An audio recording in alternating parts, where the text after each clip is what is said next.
Hello everyone and welcome back to Short Circuits. So previously I had upgraded my Shuttle XPC several times and was really excited when I was able to add in the graphics card and everything else. Downside is after that the tiny little box that it is started to heat up very quickly. And I could barely get a game in. I could barely even let it just sit in idle for more than like 10 or 15 minutes before it would overheat. And that's just a side effect of the box. It's very tiny, it doesn't have a lot of airflow. But it's not because the PC's old, it's not because the fan is bad, it's just that's the way it was. And so out there on the internet there are a few websites where people say, hey, this is what I did to fix my problem. And some of them are destructive. Some of them are not. My original plan was to put a water cooler in there, 92mm fan-sized water cooler for the CPU, but it requires a custom bracket that, of course, wasn't in production when the water cooler I wanted to put in there, one of the few, like I think there's only 2 water coolers of that size that would fit in there. And I'd have to make my own, and then it would overheat, and then it would melt, and then my CPU would blow up, and so I decided there's probably a faster and easier way, and it turns out there is. A gentleman out there was able to figure out a non-destructive way to add an additional fan to the case. Makes the case a little bit more bulky, but not unusable.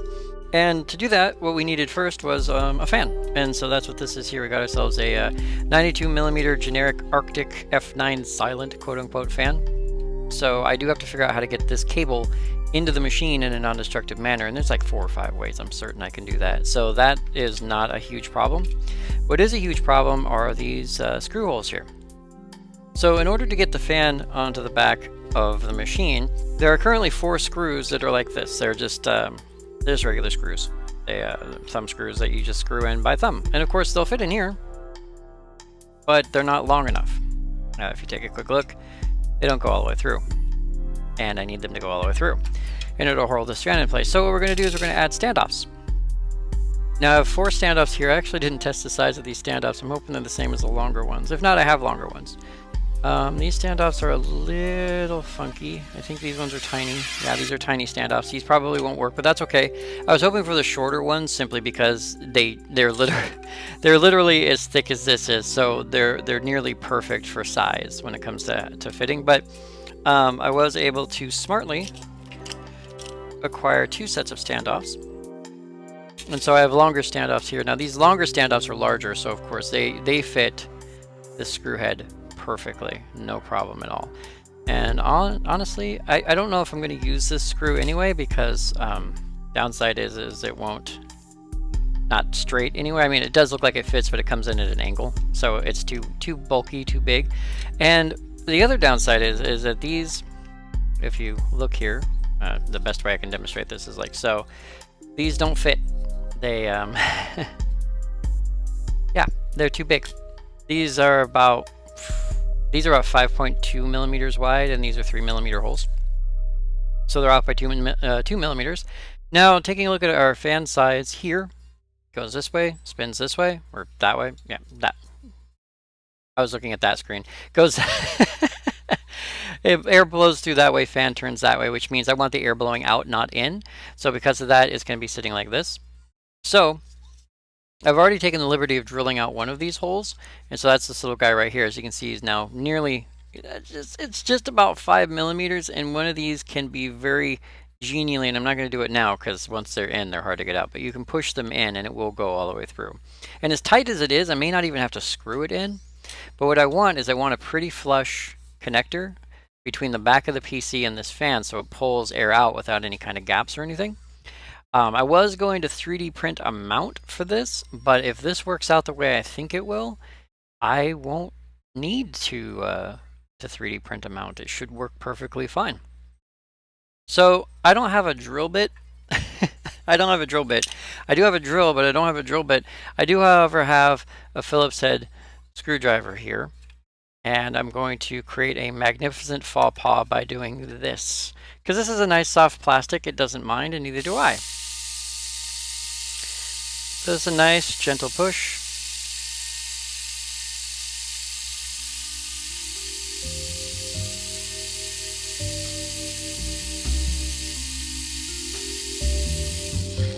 Now, you're probably saying this would be a lot faster if you had a drill bit. I guess so, except it takes several days for a drill bit to get to me, so technically speaking, this is faster, even though most of you are screaming at the screen right now.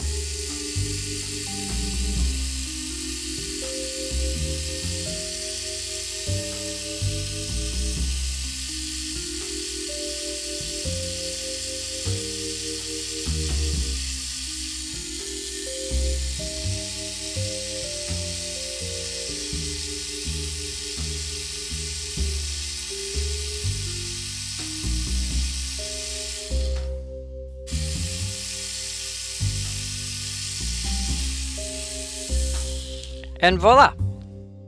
And it's not even hot to the touch. So I just have to do that at this point a couple more times. Again, it's not going to fit exactly because that is roughly a 5mm, literally 5mm head on there, and this is a 5.2mm hole. But I have other ways of getting it to work, including just scraping out a little bit more.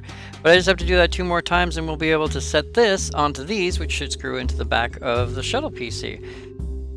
So let me go ahead and do that and we'll move on to the next part. Alrighty, due to the insane way my computer's set up and the fact that I was too lazy to unhook all the wires, sorry for how high the camera is, but I'm hoping it's in focus.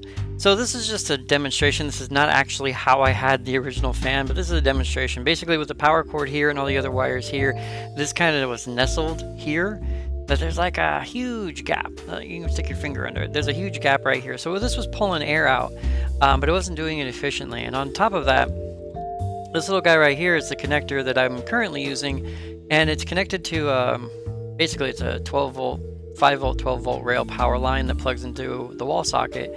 And I bought it for another project, but I've been using it for this just to keep this thing running. So this has brought the temperature down like 2 or 3 degrees, and it's kept the machine running for long periods of time without a problem. So I figure with a little bit more efficiency and a little bit smaller fan closer to the project, it would work a little bit better.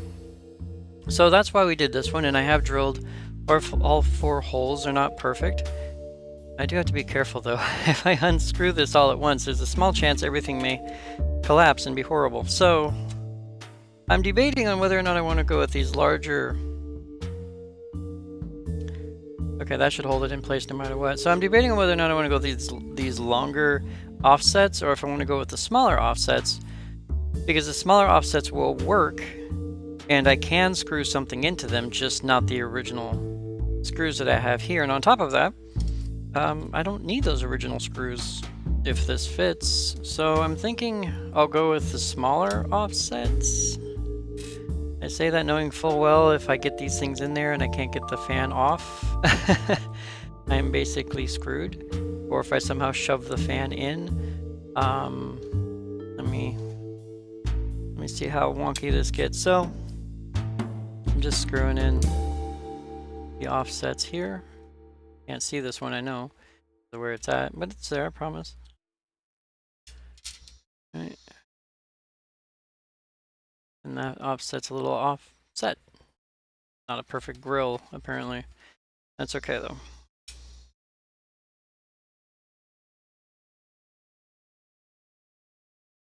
Alright, all 4 of those are now in place. And I don't want to just shove this on here because I still haven't figured out how to get... Uh-oh. Oh, that's a conundrum. Apparently, although it is a 92mm fan port, those offsets aren't at the 92mm points. I probably should have checked that before I did all that drilling. Well, worst case scenario, let me do let's do some measuring now. So if I want to put this dead center flush against this, I can, but I will need to, yeah. Well, originally I wasn't going to 3D print anything for this because I thought, hey, if this fits right on there without a problem, no need to 3D print anything, but it looks like I may have to 3D print a mount for this because these are not 92mm apart. As a matter of fact, if we take a quick look here, we're going to say they are roughly, go from the center to the center. about-ish.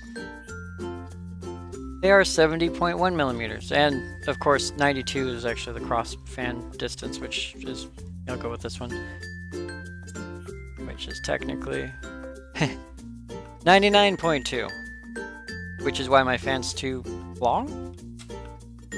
That's weird, but not surprising. But I do have room. So there is wiggle room in here. It's just I'm going to have to create a mount of some kind. So that's going to take some design and some effort.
Alright, it is now several hours later, and my 3D print did not come out exactly as I had hoped.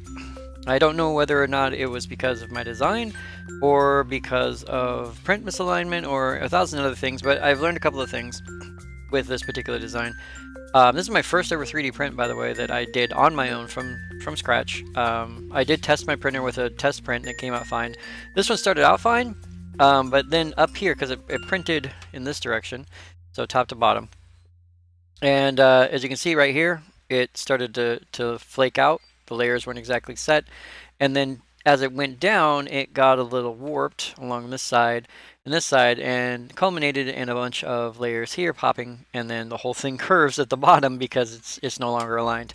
However, plus side about that is it still kind of works. I mean, the design isn't terrible. If we take this, take the fan, the idea was, and there's not a lot of space here for this, but it's a good measurement, and it works, like it fits. So the screw holes are off a little bit, but when I was doing the design, these are a little bit tight. The tolerance on these is exactly 4 millimeters, which is exactly what this is. This edge here is 4 millimeters, so it fits exactly. So if it had come out straight, this would have been perfect. However, it did not come out straight, but it's still good enough. The only problem I really have is down here. This hole is way off kilter. This was going to block no matter what. It just blocks more now, so I have to clean it up. And the whole thing is crooked. Now I can heat this up with some hot water and clean it, shave off the side if I wanted to, reprint the whole thing, but I'm not going to do any of that. I'm going to get this to fit on the back of the computer. I'm going to get this to fit inside of it, and I'm not going to touch it again. What I was going to do is I wanted this hole lined up correctly with this hole up in the top corner here, so that what would happen is I would screw through both holes, and then just have this thing held in place with a screw into the offset that I have in here. That may not be functional, it may not work, but I am going to say the one thing I did learn is I over-engineered this. I wanted to have a flush, flat. I wanted to have like no gap. So I wanted it to be low tolerance, like almost zero tolerance changes. The only difference is, or the only problem is even if it wasn't warped, it wouldn't have been a perfect fit. So what I should have done is literally just do a bar and like a bar where I could screw this fan into this and this into the case, and I could have printed so much less. I could have printed literally just these two sides and not this whole centerpiece, which would have saved me a lot of material, and I would have saved me a lot of time because these are only like 2 mil by 4 mil in thickness, and I could have printed that right there on the bed, and it would have saved me a ton of time. This took 4 hours and 4 minutes to print, and it's a failed print, and I'm not upset about that because it works. It doesn't work well, it's not pretty, and I may end up reprinting it in the future, but I cleaned up my entire print bed and everything, and I'm not in the mood to print another one or redesign it. So we're gonna go with this for now. So we're gonna see if I can get it onto the back of the machine, and we're gonna see if I can get this to get in there and stay. So I'm gonna flip this whole thing up, and we'll take a quick swing at it. Okay, I may have lied a tiny bit. This part right here is not necessary and can be cleaned up. I also have to make this big enough to actually get something in there. I'm not going to worry about the warping, but I am going to worry about actually cleaning this. Now this is not hollow, so I do not have to worry about resin. I probably have to worry about resin powder, but I don't have to worry about... I'm actually going to leave that. I'm actually going to leave... I'm not even going to use this yet. I don't even know what I'm doing. What I need is a hacksaw. And I know I have one lying around here somewhere. That's a file, which would probably work better. That's a knife, which isn't serrated. Here we go. So I'm going to try this out. Now this is going to weaken the substructure, superstructure, whatever, a little bit, but I want to get rid of this garbage right here. And I'm going to do that by taking this little guy and doing something I don't know if you can do. I don't know if I can or should do this, but I'm going to. It's not going to be clean. I'm not going to put it right up against here because these layers are stuck together. I'm going to go for the first part where the layers are bad, and that's going to be right here. So I'm just going to saw through some resin.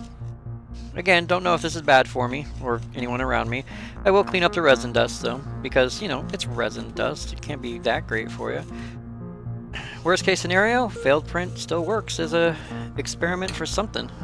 Whether or not you should cut through resin. Now, just so you know, this has cured a bit. It's not 100% cured, I'm sure. It sat in a window for about 5-10 minutes with a nice bright sun on it, and then I set it on top of a table with a slightly less bright sun on it for about another 5-10 minutes. Both sides, just to make sure that it cut that one a little close, just to make sure that it got at least some brightness on it. I do have a tiny UV lamp I can use as well, but that is less functional to me than not. I'm too far over. I think I missed where the layer gap is at. That was my bad. Try not to cut my finger. I don't have a clamp or anything. I did cut through that, right? I did. Okay, I'm just gonna break this one off. There we go. Perfect. So that's gone because it's useless to me. Yeah, resin dust. And clean up the resin dust. There it is. Okay, all nice and clean. Yep. And yes, I just did that. There's no bag down here. That wasn't a joke. That didn't go into a garbage can. It went into my lap, onto my chair, and onto my floor. So if that's going to kill me or my cats, let me know. All right, let's sand this down a little bit. Just to nice and clean it off. And if nothing else, it gives us a little bit better airflow through the resin pile there. There we go, on that side. Perfect. And again, back onto the floor. Alright, so there's that. Again, not perfect, but it works. You know. Alright, now there's no way I can fix this. This was printed. Let me get you center camera. This was printed badly. It's printed off center. The hole is not big enough. I may just have to leave this. If I can get offsets in these three, then this is just going to be the odd man out. Again, this doesn't have to be perfect. I wanted it to be close to perfect, but that's not going to happen. Proof is in the fact that the layers are separating. And this was printed at 0.1 mil? Yeah, basically 0.1 mil. So yeah, the whole top side there is just gone. That's not even from me sanding a bunch of it off. That's just the top layers falling off. So I don't blame the printer for this. I blame my lack of knowledge and possibly my bad design, because this was never set. Like it was literally printed with this as the top and this as the bottom, and all it had to go on to hang was literally this line here and this line here, and I'm surprised it went as straight as it did. So I'm fairly certain that the problem, the mess up, the screw up was on me. So that's a little bit cleaner. Now we'll go ahead and see if we can get this onto the back of the machine somehow. And if not, I know what I did wrong and we can fix it. Okay, so here we are once again. Now I have to assume that pulling these out isn't going to cause the backplate fan to fall off, because it is all one piece and it is connected to the CPU via a clamp plate, so it shouldn't just fall out. Alright, there we go. Now, for the purposes of this, I did want to go through with the 5mm, and I did a boo-boo with my design as well. These are 5.1-ish millimeters at the wide side. These holes are 5mm holes because I measured 5mm, not 5.1mm. Because I thought, oh, that 0.1 will help make it tight. It will, but not in the fun, happy way that we all like so much. So I'm going to go ahead and put these in. I'm going to use the short ones. For now, I should I am going to use the short ones. This was designed to use the short ones, so using the long ones when I designed it to use the short ones would probably be a really bad idea. It is, however, designed to go this way, and my crooked hole is in this corner, so I'm going to leave that one off. Now, what I'd like to do is just be able to press this down and have it fit, because it's going to be tight no matter what. That was the design. But the question is whether or not it's going to be too tight to do what I want. I have to actually see what I'm doing, so I'm up here with the rest of you.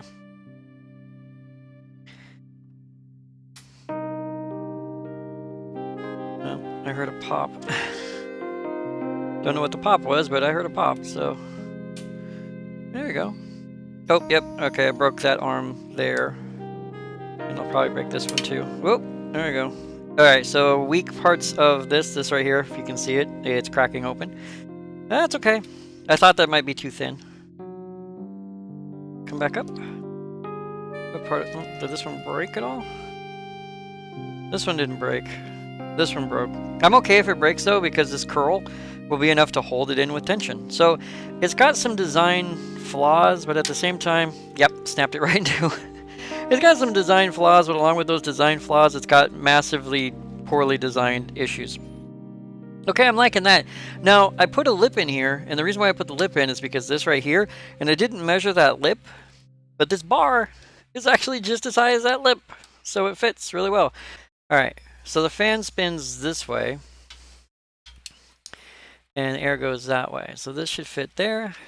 That should fit. Again, no tolerance here. I wanted it a tight fit because I figured if I could just get it to sit, I wouldn't have to worry about screwing it down. I was not totally incorrect. So now the bracket is on. The pins, the arms, hooks, whatever you want to call them, are holding it in. And if I could find a long enough screwdriver, I could screw it in right here. That way it would hold, the screw would hold it in here. These two hooks would hold it in on this side, and the two flat spots at the bottom, which you cannot see, they are right in camera any minute now. They're here. Actually, you still can't see them. Anyway, they're right here. There's two flat spots down there that just it sits on. So this design isn't horrendous, and for a first pass, I got more right than I did wrong, and I am stoked about that.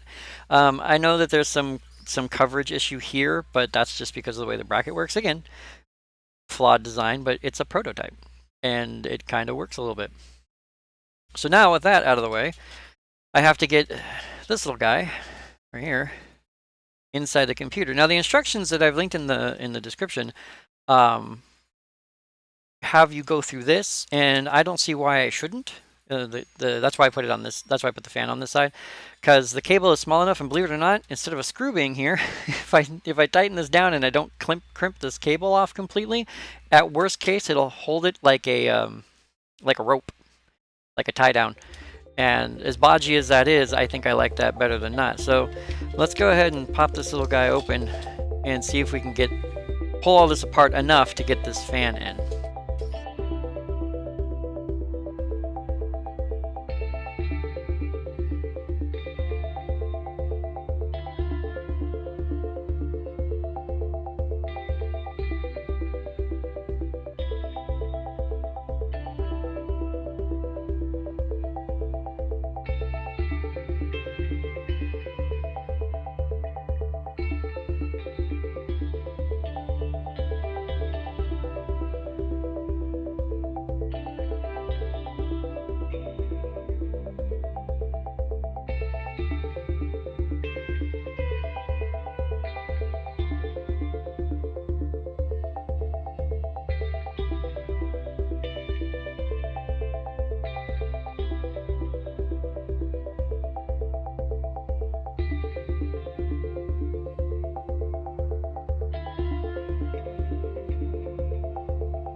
All right, with all that out of the way, everything is hooked up and good to go. I'm gonna turn it on and you guys get a front row seat on whether or not this fan works now.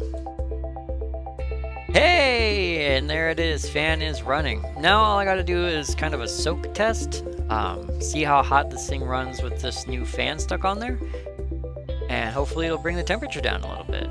So I'll show you guys the results here in a second.